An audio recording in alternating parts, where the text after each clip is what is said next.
નમસ્કાર,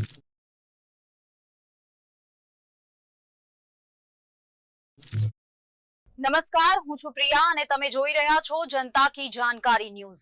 નજર કરીએ આજના સમાચાર। ઉપલેટામાં 31 ડિસેમ્બરના નવા વર્ષની ઉજવણી દરમિયાન કાયદો અને વ્યવસ્થા જાળવવા રાજકોટ ગ્રામ્ય અને ઉપલેટા પોલીસ સજ્જ છે।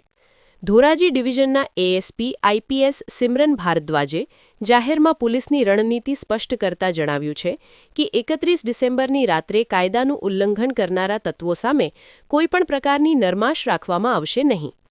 ઉપલેટા શહેર અને ગ્રામ્ય પંથકને જોડતા તમામ રસ્તાઓ પર પોલીસ દ્વારા મેગા ચેકિંગ હાથ ધરવામાં આવ્યું છે। આ અંતર્ગત મુખ્ય ચોક અને હાઈવે પર પોલીસની ટીમો બ્રેથ એનાલાઇઝર સાથે તૈનાત રહેશે। દારૂ પીધેલી હાલતમાં વાહન ચલાવતા લોકોની સ્થળ પર જ ધરપકડ કરવામાં આવશે। આ બંદોબસ્તમાં ઉપલેટા પીઆઈ એબી પટેલ સાહેબ, પીએસઆઈ ભટ્ટ સાહેબ અધિકારીઓ, ઉપલેટા પોલીસ સ્ટાફ, એસઓજી જવાનોની ટીમ શંકાસ્પદ લોકો અને વાહનોનું સતત રાઉન્ડ ધ ક્લોક ચેકિંગ કરી રહી છે। મોડી રાત્રે સ્પીડિંગ અને સ્ટંટબાજી રોકવા માટે હાઈવે પર ખાસ પેટ્રોલિંગ ગોઠવવામાં આવ્યું છે।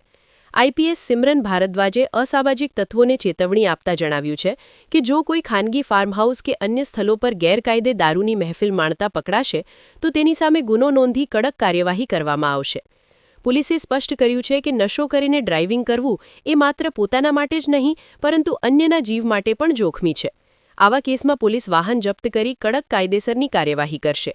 જાહેર માર્ગો પર હંગામો કરનારા કે શાંતિ ભંગ કરનારા લોકો સામે પોલીસ ઝીરો ટોલરન્સની નીતિ અપનાવશે।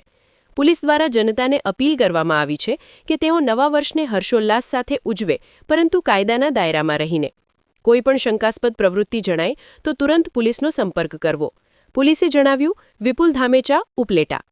આજરોજ ઉપલેટા પોલીસ સ્ટેશન દ્વારા અને રાજકોટ ગ્રામ્યની પોલીસ દ્વારા ન્યૂ યરના અંગે એક ચુસ્ત અને ચોક્કસ બંદોબસ્ત રાખવામાં આવી રહ્યો છે, જેમાં ઉપલેટા પોલીસ સ્ટેશનના 50 જેટલા અધિકારીઓ અને અધર રેન્ક્સ, 200 જેટલા હોમગાર્ડ, જીઆરડી અને ટીઆરબી ઉપલેટા ટાઉનમાં, ગામડાઓમાં અને હાઈવે એરિયામાં ચુસ્ત પેટ્રોલિંગ કરી રહ્યા છે। જેમાં આપણું ટાર્ગેટ છે કે ન્યૂ યરના મોકામાં કોઈ પણ ગેરકાયદેસર એક્ટિવિટી જેવી રીતે ડ્રંક ડ્રાઇવિંગ, જુગાર અને પીધેલી ના કેસીસ મોટા ભાગે વધુમાં વધુ કરવામાં આવે અને 31ના રાત્રિમાં પણ મોટું બંદોબસ્ત રાખવામાં આવે છે। અને જાહેર જનતાથી મારી અપીલ છે કે કોઈ પણ પાર્ટીના નામમાં એવું કામ નહીં કરવાનું છે જે ગેરકાયદેસર છે, જેવી રીતે